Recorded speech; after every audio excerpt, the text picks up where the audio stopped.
Are you serious? You're the one with the issue. Why haven't you paid for the place we stayed? Because you left me. Just bring the money over. I won't because I was left behind. I didn't even want to go on that trip.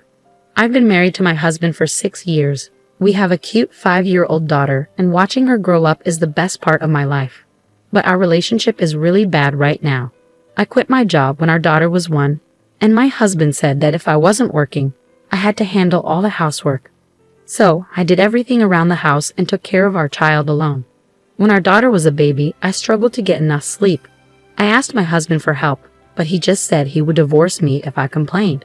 He even showed me the divorce papers and put them in a drawer in front of me. Whenever something went wrong, he would take out the divorce papers and talk about leaving, looking disgusted. My mother-in-law, who raised him, is just like him. She's always popping in unannounced, opening the fridge without asking, and eating my son's yogurt.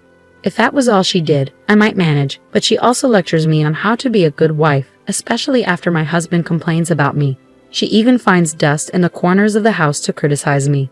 So when she says she has good news, I don't trust her. She came over recently and said, "What's wrong with you? You should be happier about my good news. You're really not nice. My son is right." "What's the news?" "We're going on a trip." "Really? Where to?" "It's your job, since you're not working, to figure that out." "What do you mean?" "Seriously, you're not very bright, are you?" "It's unfortunate. I have a surprise for my son, who works so hard." "A surprise?" "Yes, let's all help him relax. The thing is, my mother-in-law wants to go on a trip with her son, but doesn't want to pay for it. So she thought she'd invite me and our daughter too, hoping I'll cover the costs." "Who would want to go on such a trip?" "I definitely don't, and we can't afford it anyway. Let's make it an amazing trip." I never agreed to go. I need some time to think. I ended the conversation with my mother-in-law, feeling unsure about what to do. When my husband came home that night, he was clearly upset. I could tell why. My mother-in-law must have told him what happened. "I heard you went against my mother today." "I was just being honest." "What? Are you saying we can't take her on vacation?" "Exactly. We don't have the money for it." My mother-in-law said it was a surprise and had already told my husband about the trip. "What's the surprise in this?" "If we're having money problems, it's your fault." "How can I manage what we don't have?" "Are you saying I don't make enough money?" "Well, it's not much." "Are you kidding me? Anyway, I'm definitely going on this trip. You have to plan everything. If you can't, we're getting a divorce." I might as well get a divorce now, but I'm worried about what my daughter will think. That's my only concern. In the end, I had to find a hotel, even though I wasn't sure about the trip. After talking to my husband, my mother-in-law started making very specific demands. She wanted a room with an open-air bathtub and the best meals, among other things. I wondered how much it would cost to meet her demands, but I knew if I didn't, she'd make sarcastic comments. So I decided to go ahead and meet her requests, even if it was shameless. I managed to get everything she wanted. When she found out, she was still very tense and irritated, and said something I couldn't really understand. "It's because I suggested everything to her. Without my mom, you wouldn't have gotten the place." My husband started lecturing me as usual during dinner. After 4 years of this, I was used to it and just let him go on. The one good thing was that he didn't make sarcastic remarks in front of our daughter, probably because he didn't want to show that side of himself to her. On the day of the trip, I was driving. I rented the car and was behind the wheel. My husband was just sitting in the passenger seat like he owned the car, and my mother-in-law was in the back, not paying any attention to our daughter. Instead, she was talking to herself about souvenirs. I had been driving all morning, and neither my husband nor my mother-in-law offered to help. I wasn't allowed to take a break, so we finally stopped at a rest area when my daughter needed to use the bathroom. I quickly took her to the restroom and rushed back to the car, but it was gone. I drove around the parking lot, panicking, but the car was nowhere in sight.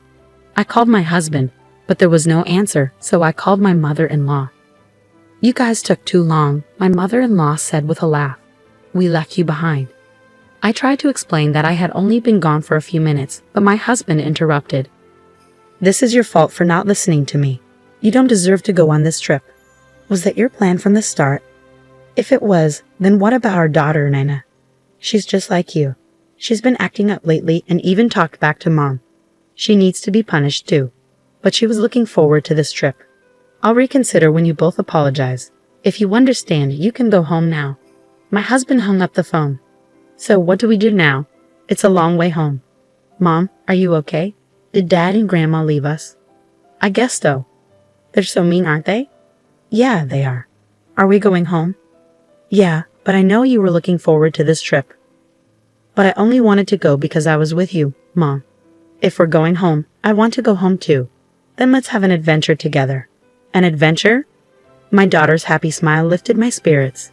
I called my friend Lisa, who lives nearby, and explained what happened. She quickly came to pick us up and take us home. Hey, what are you going to do? My friend waited until my daughter was asleep before she started talking. I think I'm going to get a divorce. That's good. You've put up with a lot. Yeah, and I don't want to stay married to someone who treats our daughter badly. I signed the divorce papers and asked Lisa to be a witness. My mother-in-law was already listed as another witness, so I could file the papers right away. 3 days after we got home, my phone rang right after I dropped my daughter off at kindergarten. You've got to be kidding me. You're the one with the problem. Why haven't you paid for the accommodation? Because you're the one who left me. You should have paid in advance. Oh really? And why does the hotel cost $6,000? That's because we had to meet all of your mother's demands.